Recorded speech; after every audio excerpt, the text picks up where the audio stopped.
Buonasera amici di Rugby House, puntata numero 2 della stagione. Inevitabilmente oggi parleremo del pareggio in casa col Sandonà 25 pari, ma apriremo anche la finestra sulle coppe europee, che di europeo ha ben poco, visto che si tratta di un derby, il derby col Petrarca, che andremo a affrontare fra 2 giorni a Padova. Voglio subito presentarvi i nostri ospiti, il numero 10 della FMC Z Rugby Rovigo Delta, Lucio Rodriguez. Ciao Lucio, benvenuto. Buonasera. Direttamente da rovigoggi.it, Giorgio Achilli. Ciao Giorgio, benvenuto. Grazie dell'invito. Allora, Lucio, tanto bentornato tra di noi, un inizio di stagione che ti vede sicuramente tra i protagonisti nel roster rosso-blu, man of the match a Reggio Emilia, una partita quella con Sandonà, tra l'altro una tua ex squadra, che ci ha messo un po' in difficoltà, un pareggio insomma che poteva essere anche portato sui binari di una vittoria rosso-blu, ma una partita sicuramente difficile. Sì, sicuramente loro sono venuti qua con lo spirito giusto e noi credo che li abbiamo tenuti un po' troppo in partita e queste squadre quando riescono a rimanere in partita per 50-60 minuti poi diventa complicato, no?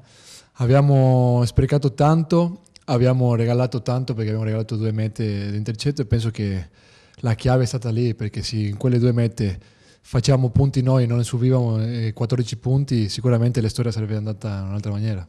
Ecco, Giorgio, tu hai visto e rivisto la partita come mi hai detto prima, giusto perché volevi toglierti Sì, perché alla fine, guarda, ti dico, ero molto arrabbiato perché secondo me era chiara ed era evidente la superiorità del rossoblù. Si sono complicati la vita da soli e ti dico che se finiva 20-3, 20-7 il primo tempo, la partita non era mai in discussione. Praticamente se la sono complicata da soli, ma era evidente comunque il primo tempo è stato un dominio schiacciante. Nella ripresa i primi minuti hanno subito marcato, poi c'è stato un buio di 20 minuti, 20-25 minuti, però poi ormai era tardi. Rovigo in chiaroscuro, soprattutto a fasi alterne. Non siamo riusciti, come dicevi tu Lucio, a chiudere il match, loro pian piano ci hanno recuperato e abbiamo anche un po' rischiato perché onestamente se Ambrosini mette qualche calcio piazzato in più, loro ci potevano anche sorpassare. Sì, come ho detto prima, se queste partite non le chiudi quando devi chiuderle e se i punti non li fai in un'area di meta, sicuramente li subirai dopo nella tua, no? Noi abbiamo creato tanto, come ha detto Giorgio prima, siamo stati dominanti, ci sta mancando il killer instinct, no? Chiudere le partite, segnare quando dobbiamo segnare e forse regalare qualcosa di meno. Ci siamo presi la responsabilità, uno degli intercetti è stato colpa mia, l'altro è Steph. Stiamo lavorando in questa settimana per migliorare questa cosa e penso che sia un fattore anche un po' di questa fiducia che abbiamo nei propri mezzi, no? Di voler giocare tutto quando a volte forse bisogna rischiare un po' di meno.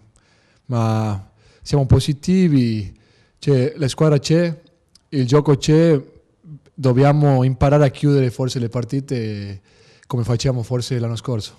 Quindi rischiare di meno, e questo è un po' il concetto che sta uscendo da questi primi incontri, meeting della settimana, anche perché alla fine 3 mete su 4 arrivano da intercetto, per cui ci stanno studiando. Sì, penso che soprattutto le squadre che sulla carta sono un po' più deboli puntano molto sulla pressione, no? su difendere, su scomodare il Rovigo con una difesa molto veloce, molto aggressiva, come l'ha fatto Reggio e l'ha fatto pure Sandonà, no? E quindi questa è una cosa che non ci aspettavamo e si vede che ci hanno studiato bene, che sanno che quando riusciamo a prendere la Brivio siamo una squadra difficile da fermare, l'abbiamo dimostrato l'anno scorso e quindi stanno lavorando molto tutte le squadre per fermare questa velocità o questa dinamica che noi cerchiamo di dare al gioco. Ecco, tatticamente con squadre di questo tipo, con una difesa molto aggressiva che sale in maniera molto veloce, si potrebbe usare un po' di più il piede? Sì, abbiamo parlato anche di questa cosa, quando una squadra difende con tanti giocatori sulla linea in un modo così aggressivo, sicuramente qualche buco dietro lo lascia, no? E in queste prime 2 partite abbiamo cercato di dare priorità al possesso, volevamo fare fasi, volevamo macinare il gioco e forse abbiamo rischiato un po' troppo. Bisogna iniziare a fare attenzione anche a queste cose perché tutte le squadre, come abbiamo visto finora, cercheranno di mettersi sotto pressione, cercheranno di non farci giocare e noi dovremo essere bravi a uscirne di questa trappola, diciamo. Giorgio, sembra che abbiano capito qual è il problema. Sì, sembra proprio di sì. La cosa importante, ma io devo spendere devo fare i complimenti a Lucio, perché penso che sia stato il giocatore più criticato nella storia recente della Rugby Rovigo. Alla fine è riuscito a vincere 2 scudetti con 2 maglie diverse. E qui ci mette la faccia dopo quello che è successo sabato al Battaglini, con una naturalezza e con una lucidità che comunque lo contraddistingue anche quando è finita la partita, quindi nei minuti proprio a caldo. È un ragazzo intelligente, capisce qual è il problema e lo capisce immediatamente. Sì, tanto tu parlavi che Lucio osannato, criticato, come vivi un po' queste cose, Lucio? No, per me è diventata la normalità, no? Questi sono i rischi e anche la pressione di giocare a una squadra importante come Rovigo, no? Uno sa che se viene a giocare qua c'è pure questo, c'è tante cose di belle, ma c'è pure questa pressione, questa cosa qua, e bisogna cercare di gestirla il meglio possibile, e cercare di continuare a lavorare in modo positivo e essere consapevoli dei propri mezzi. Io ho sempre cercato di continuare a lavorare duro, ho cercato di andare avanti e vabbè, penso che il premio sia stato lo scudetto della stagione scorsa. Adesso qui fai il bravo ragazzo, però insomma noi ci ricordiamo anche quando sotto la tribuna qua gli hai fatto così, quindi adesso bisogna dirle le cose. No, sì, questa... No, sì, l'hai fatto. L'ho fatto. Ci stava però. No, voglio capire perché siamo umani, dillo. Adesso è un passato, no? Parlo bene, sai. Sicuramente l'ho fatto, ma è stata una roba un po' più di... Vengo dall'Argentina, provengo da un paese dove il calcio, forse lo sport, il primo sport, no? E ho giocato pure a calcio da piccolo e c'è molto questa cosa, no? Di stuzzicare o di essere stuzzicati, no? Vabbè, per un paio di stagioni sono stato io stuzzicato e quella volta forse mi sono preso una rivincita, ma chiedo scusa se ho mancato rispetto da qualcuno, ma non era l'intenzione, era per fare una roba un po' goliardica. Era un periodo difficile quello tra l'altro, per cui insomma anche qualsiasi gesto poteva essere preso... No, ma ci sta, dico, cioè è una città come Rovigo che vive di passione. Abbiamo parlato io e te il sabato sera stesso sì, ma ci sta, perché comunque è una città che vive con passione questo sport e quindi è giusto che comunque anche ci sono delle reazioni, perché a noi la gente troppo fredda non piace, ci piace che ogni tanto qualcuno abbia anche un sussulto che può dare magari una chiave di volta anche alla stagione, diciamo che c'è stata. Assolutamente. Andiamo a vedere gli highlights del pareggio tra FMCZ Rugby Rovigo e Lafert Sandonà. Amici ovali, benvenuti allo stadio Mario Battini di Rovigo, esordio casalingo per i campioni d'Italia della FMCZ Rugby Rovigo Delta contro Lafert Sandonà per il secondo turno del campionato d'eccellenza. Benvenuto Antonio Romeo. Ciao a tutti, buon pomeriggio e come sempre buon rugby. Non ottimamente controllato, però siamo riusciti come Rovigo a riprendere questo lancio e a tenere il possesso, anche se siamo un po' in affanno perché insomma bravo Lucio, centro di Lucio Rodriguez e se ne va in mezzo ai pali quando siamo giunti al 6° minuto del primo tempo. Bagaglio tecnico questo fantastico giocatore, un grandissimo attaccante. Sì, assolutamente, Bertetti è un... Attenzione, intercetto del Sandonà e se ne va in mezzo ai pali Dario Schiavel, lui che ha un feeling particolarmente felice. Ma hai molte più soddisfazioni. Torniamo al discorso di prima che parlavamo di Bertetti, vedere di essere. Parte Ambrosini. La palla entra, bandierine su, Sandonà avanti di 3. All'attacco. Stefan Basson, ancora Chiano Aperley. Guadagna qualche metro l'ex Viadana. Stefan Basson per il drop. Vediamo Stefi. Potrebbe essere out, è out, ma si ritorna sul vantaggio precedente. Sì, al 16° a fissare il punteggio, ma aspettiamo il calcio di Stefan Basson che non delude. Dentro i pali, bandierine su. De Marchi tira fuori l'ovale per Stefan Basson. Si attacca sull'out di sinistra, attacca Stefan Basson, trova un buon varco. C'è un sostegno di Denis Majstorovic che va in mezzo ai pali. Invenzione. Potrebbe essere dubbio questo passaggio Basson-Majstorovic. Infatti... Per Rovigo, Stefan Basson, per lui dovrebbe essere semplice. Così è, bandierine su. Complice la difesa sandonatese, approfitto di giocare all'interno con Matteo Ferro. Ancora un intercetto di Sandonà. E Schiavel se ne va in mezzo ai pali. Ve lo dicevo del feeling di Schiavel. Zinens l'ha studiato perfettamente quello che è l'attacco rodigino e ha saputo mettere verso il punto d'incontro, quindi si poteva cercare anche di attaccarlo. Bene questo presa per le unghie di Dalsie su Ruffolo, che prende la rincorsa Stefan Basson, la potenza c'è, eppure la direzione al lancio è una ridotta. Ruffolo, Chillon, Lucio Rodriguez, Chiano Apali, Denis Mestarovic, ancora sostegno di Roscoe, Roscoe McCann, c'è sostegno anche di Stefan Basson, dritto per dritto Roscoe McCann, vediamo cosa dice il giudice in linea meta. Parte Stefan Basson, vediamo il calcio, purtroppo non entra, ha diverse opzioni, è Padrò, l'uomo predisposto alla ricezione, si forma il drive. Patelli lo guida, sì, entra anche Schiabella da Manforte. Ora i giocatori del Rovigo dovrebbero staccarsi e rientrare. Ha richiamato Monberg, attenzione Sandonà che sta andando oltre, c'è la meta del Sandonà. Out anche questo, di pochissimo. Quello di prima troppo a destra, era un po' quello che avevamo detto precedentemente, eccolo qua. Arriva il pareggio del Sandonà. Parte Stefan Basson. Si alza bene. Vediamo i guardialine. L'ok di Liperini, Rorato introduce la spinta di Rovigo, riesce in qualche maniera a tirare fuori l'ovale Sandonà. Buona la pressione. Riesce a girarsi però Maso, e qui calceranno fuori. Ha fatto una buona pressione Brancoli sulla partenza di Maso. Però se fanno un'altra fase vuol dire che per l'arbitro non è ancora finita, per cui avrà dato evidentemente delle indicazioni. Padrò calcia fuori. Padrò calcia a casa sua. Finisce qui il match, 25 pari allo stadio Mario Battaglini tra Sandonà, felicissimo Rugby Rovigo Delta e l'Afer Sandonà, la gioia del Sandonà, il broncio di Rovigo. Stava sorridendo con Lucio perché anche a Mogliano è successo, Giorgio, giustamente ricordavi. Anche a Mogliano, e a Mogliano non l'hanno presa molto bene, tra l'altro. Ex anche lì. Ex.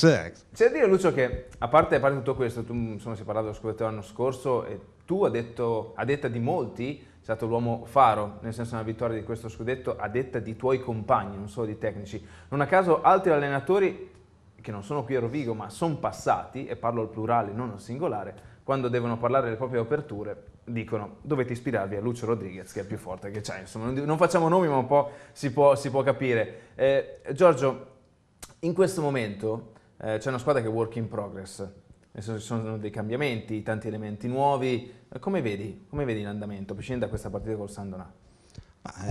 Cambiamenti dipende. Allora, il cambiamento sul gioco è evidente, quindi si è cercato di dare un'impronta sulla velocità. Ti dico la verità, l'anno scorso il nostro punto di forza erano i primi 8 uomini e in questo momento qui vengono utilizzati poco, o meglio non è che non vengono utilizzati poco, ma in maniera diversa. Bisogna vedere poi la squadra nel corso delle settimane o dei mesi se riuscirà ad assorbire tutti questi cambiamenti. Ti dico, io sono sempre per le cose facili e sicure, dopodiché sai, bisogna anche adattare il sistema di gioco rispetto ai giocatori che hai a disposizione, quindi dare un giudizio così affrettato, ho visto delle belle cose e delle cose che mi sono piaciute meno, soprattutto passaggi a volte rischiati, ci si è complicati la vita da soli sostanzialmente, quando si è al possesso del pallone perderlo per un passaggio sbagliato non va mai bene, cioè piuttosto faccio una seconda fase. Aspetto. Ecco, stiamo preferendo il possesso al territorio molto spesso, Lucio. No, l'idea quest'anno è di rischiare un po' meno rispetto all'anno scorso. L'anno scorso, se vi ricordate, noi facevamo un po' più di fasi prima di utilizzare il piede. Certo. Quest'anno stiamo puntando un po' su rischiare un po' di meno, ma quando arriviamo a una zona del campo vogliamo accelerare, vogliamo mettere, come ha detto Giorgio, questa impronta sulla velocità, sulla dinamica del gioco. Abbiamo un giocatore capace di farlo, cioè abbiamo dei tre quarti che finora hanno segnato 4 mete in 2 partite e abbiamo delle avanti con delle skills e della qualità per farlo, ma abbiamo anche delle avanti che sono degli operai, no? Che come ha detto lui dovrebbero venire utilizzati forse un po' di più.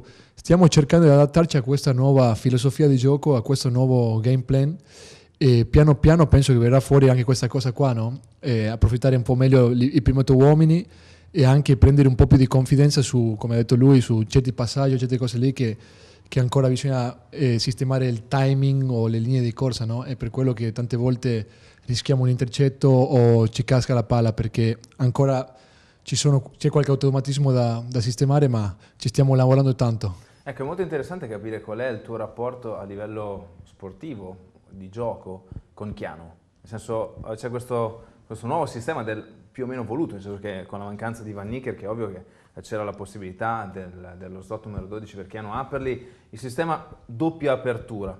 Come sta andando? Come vi state trovando?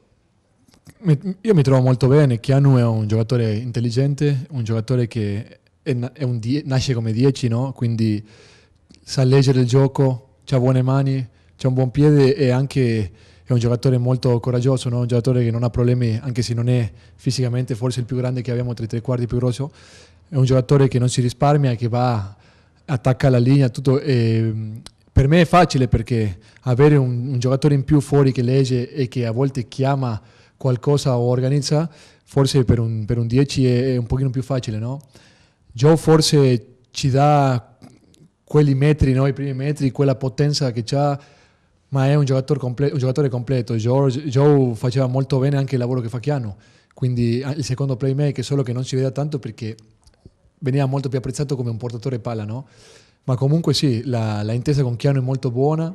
Stiamo anche noi cercando di capire di non forse chiamare allo stesso tempo, chiamare cose diverse, di cercare di parlare la stessa lingua rugbisticamente, e piano piano penso che verranno fuori delle belle cose. Anche perché distinto vi viene da fare più o meno la stessa cosa. Sì. Lui, la verità è che lui si è adattato molto bene a essere il secondo playmaker.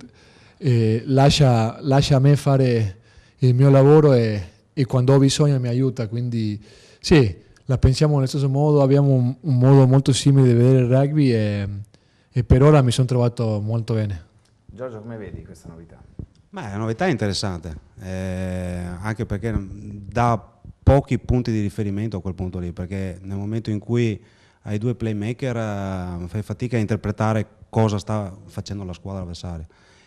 Certo che Joe ha un impatto sulla partita che è devastante, perché comunque dal punto di vista difensivo è impenetrabile, dal punto di vista offensivo è una minaccia costante. Sono due cose completamente diverse, quindi diciamo che le puoi sfruttare a seconda dell'avversario che incontri o anche a seconda della partita, perché comunque è una soluzione che poi è la cosa più importante. Se tu la riesci a fare durante una partita, durante il corso per cambiare anche un po' l'inerzia del match, può essere una soluzione interessante. Ecco, tutto è work in progress, quindi c'è tutto questo cambiamento, siamo ancora, i lavori in corso sono aperti, serve tempo, è questo che ci stai dicendo, Lucio? Sì, sicuramente sono arrivati giocatori nuovi, la prima linea, a parte Momberg, per ora è stata composta da tutti i giocatori nuovi. È tornato Dema, nei tre quarti è arrivato Keanu, e quindi sì, come ti ho detto, ho cambiato il piano di gioco un po' e quindi ci vuole del tempo come tutto, no? E penso che anche negli anni passati è successo che nelle prime partite forse non fai vedere il meglio perché ancora mancano automatismi, no? Quindi sì, ci vuole un po' di tempo, un po' di pazienza, perché anche una cosa che ci sta mancando a noi è quella pazienza per chiudere le azioni, no? Fai 6, 7, 8 fasi e forse dopo butti tutto, no? Invece si deve farne o altri 2, altri 3 per segnare, devi farlo. Quella pazienza che fa parte della maturità della squadra, anche penso che arriverà con gli allenamenti e con le partite.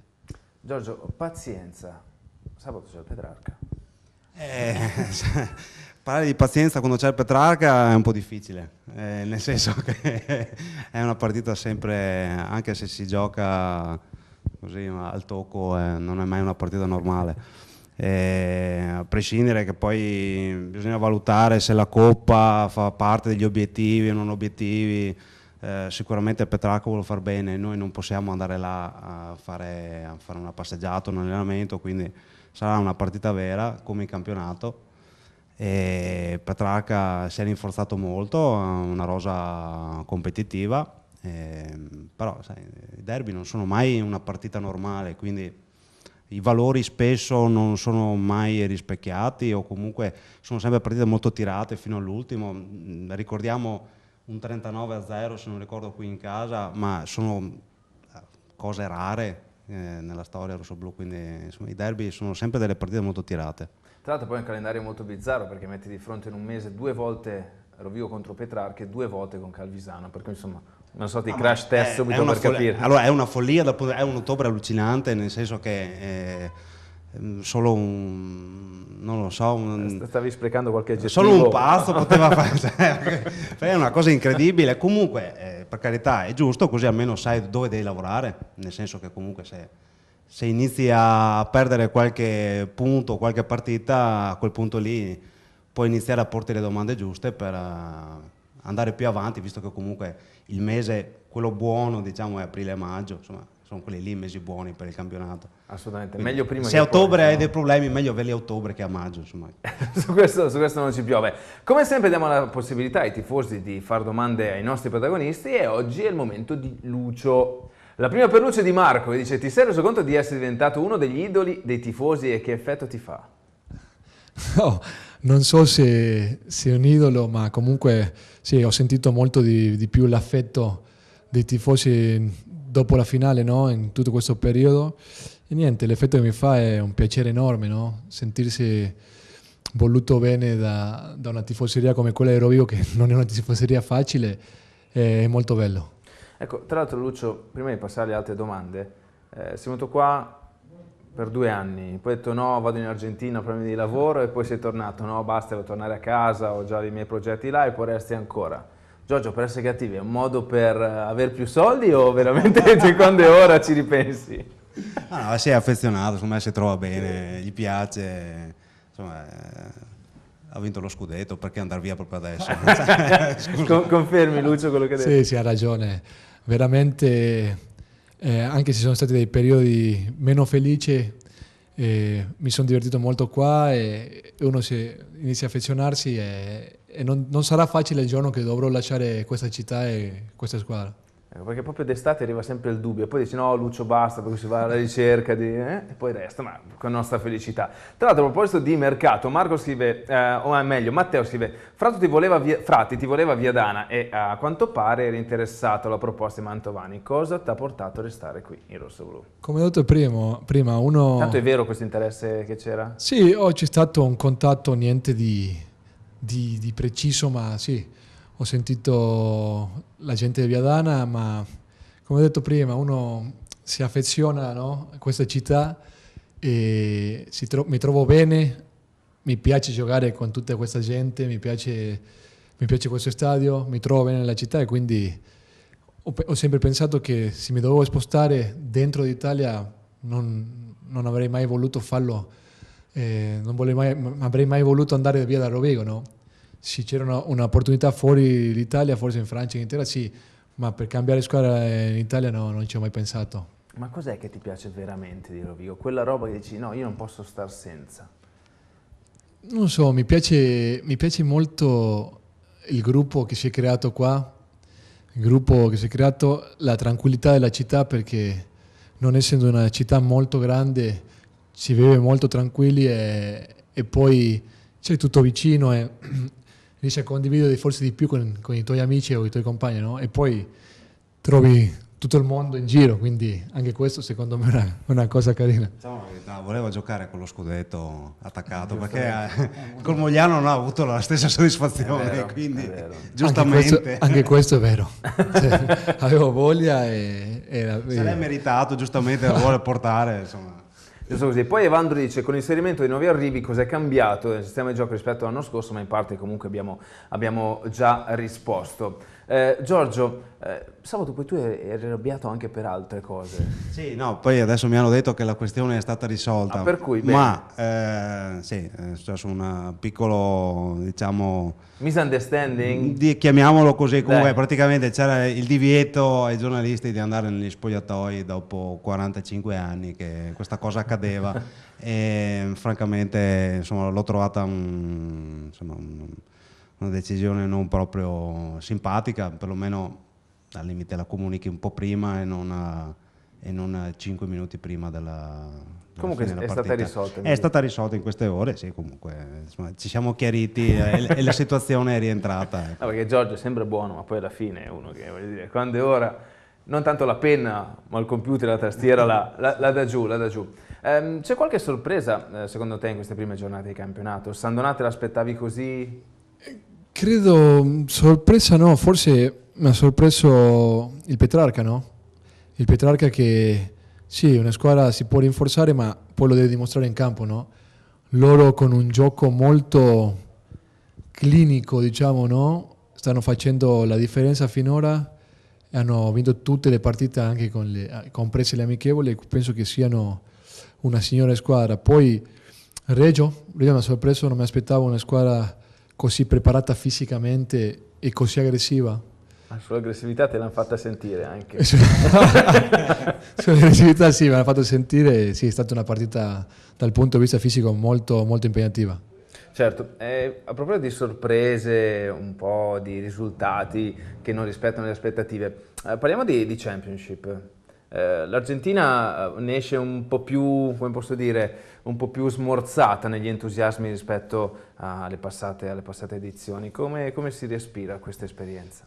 Sì, l'Argentina sta soffrendo, subendo quest'anno, penso, la prima stagione del Super Rugby, no? Sono arrivati con giocatori non abituati a tutti quei viaggi, non abituati a una competenza a una competizione di quel livello, no? Giocare tutti i weekend contro squadre del Super Rugby non è facile sia dal punto di vista mentale che dal punto di vista fisico, e penso che l'hanno pagato nel Rugby Championship. Nell'ultima partita hanno avuto tanti infortunati e a quel livello lì, se non hai una rosa abbastanza completa o abbastanza larga, fai fatica. E l'entusiasmo però non si è placato, non è che il risultato vada a incidere, a condizionare. No, la gente continua a spingere molto positiva, anche perché l'Argentina rispetto a anni passati gioca un rugby molto più positivo, molto più bello da vedere, no? Sta cercando di copiare i migliori che sono gli All Blacks, ovviamente c'è ancora tanto lavoro da fare, quindi ancora no, la gente è contenta. Non dobbiamo dimenticare che l'Argentina forse 5, 6, 10 anni fa vedeva da lontano queste squadre, no? Ci giocava una volta ogni 2 anni, ogni 3 anni. Adesso può giocarci tutti gli anni contro e sicuramente aiuta la crescita. Quindi anche lì bisogna avere un po' di pazienza e capire che sarà un processo abbastanza lungo. Ecco, c'è il pedino di Giorgio che fa così, nel senso che è pronto a partire. Presente il toro, no? Ecco. Abbiamo domandato un sacco di cose e manca la domanda fondamentale. Qual è? Gli ultimi minuti, chi ha deciso e cosa è successo allora intanto perché non avete giocato la mischia visto che avevate un dominio assoluto negli ultimi minuti. Poi avete consultato Joe dalla panchina, Joe cosa vi ha detto? Sì, in realtà ci siamo prima chiesti tra di noi cosa volevamo fare. Io ero uno di quelli che puntava sul bonus, perché ero molto fiducioso, no? Pensavo che, come hai detto te, eravamo dominanti con la mischia e pensavo che anche col drive potevamo entrare. Sono entrati loro, ho detto anche noi possiamo farlo. Poi ovviamente non è andata così e adesso sicuramente c'è il rammarico per 2 punti persi, no? Ma sì, è stata una scelta condivisa tra Joe e forse i capitani della squadra, no?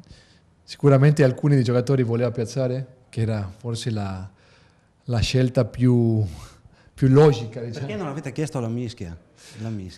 E la mischia penso che sia una roba che deve venire chiesta dalle prime linee. Se loro si sentono che possono entrare, la chiedono loro. È come quando il piazzatore dice ok, andiamo ai pali, no?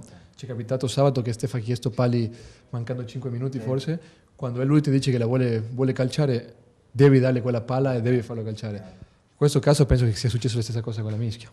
Ecco, adesso Sei tornato indietro alle domande Adesso- che volevi fare giustamente. No, adesso insomma, abbiamo finalmente chiarito. L'arcano di sabato che un po' si gira attorno a quello, anche se poi i quesiti e le domande dovevano No, ma essere... guarda, io ti dico, io sono contento se lo fai alla seconda di campionato. Nel senso che comunque se non lo fai adesso queste cose non le farai mai più, perché in una finale se hai un calcio da punizione e mancano 2 minuti e ti serve per vincere, la butti dentro e il discorso è chiuso. Qui ti serviva il bonus per recuperare le 2 mete che avevi regalato nel primo tempo, questa è la questione. Se no probabilmente se era una partita tirata te la portavi a casa. Guarda, io ti dico, io appoggio in toto la decisione, avrei puntato più su una mischia, però comunque è andata così, cioè, è inutile star qui tanto a... No, certo. Il problema sono i regali che noi non dobbiamo fare, basta. Se tu non regali niente e dopo gli altri sono più bravi, va bene, dico, cioè, ci può stare che giochi sempre contro un avversario, dico, quindi cioè, non è che... Però se fai i regali, insomma, regali ne abbiamo già fatti abbastanza in questi anni, insomma, non mi pare il caso di farla a San Donà, insomma, ecco. Tra l'altro non è ancora dicembre perché non è ancora il tempo di regali. Esatto. Giorgio, volevo chiudere il discorso della Championship, ma non tanto da un punto di vista sportivo, come da un punto di vista mediatico, no? Come è stato gestito, diciamo, Aaron Smith? Guarda, quella è una questione un po'... Allora, intanto si sono dimostrati superiori a tutti, nel senso che la videointervista che ha circolato con lui che piangeva, insomma, quelli sono colpi da maestro, nel senso che comunque dal punto di vista federale fai un figurone, nel senso che aveva la tuta degli All Blacks a fare, si è lasciato andare gli istinti, tutte queste cose.